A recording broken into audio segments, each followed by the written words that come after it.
Lately, so much has been happening around the banks and the banking industry around the world. India में भी past में कुछ bank failures हुए हैं, like the Yes Bank, PMC Bank and ILNFS failure. As a result of which, RBI ने कुछ important steps लिए हैं to make the Indian banking industry comparatively robust. To begin with, creation of an investment fluctuation reserve. Year 2018 में RBI ने एक circular issue किया, advising banks to create a reserve to protect themselves against any increase in interest rates in future. जैसा कि मैंने Silicon Valley Bank वाली video में बताया था that interest rates increase होने से bonds की value गिर जाती है.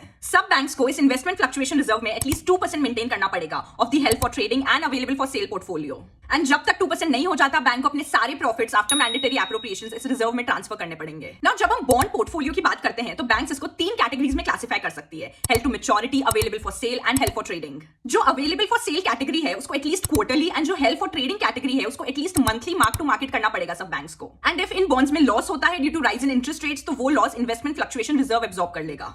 कोविड के टाइम पे आरबीआई ने सब प्राइवेट बैंक्स को फोर्स किया to raise capital to manage the crisis and hence all major private banks like ICICI, HDFC and Kotak are sitting on huge capital waiting to be deployed. अगर interest rates बढ़ने के कारण banks को loss भी होता है तो बैंक्स के पास में एडिक्वेट इन्वेस्टमेंट फ्लक्चुएशन रिजर्व भी होगा एंड कैपिटल भी to absorb those losses. Covid के टाइम पे आरबीआई ने सब बैंक्स को डायरेक्ट किया to undergo an asset quality clean up, because of which as of date systematic NPS sit at a 10-year low. Lower NPAs means lesser provisions required and eventually lesser burden on banks' capital.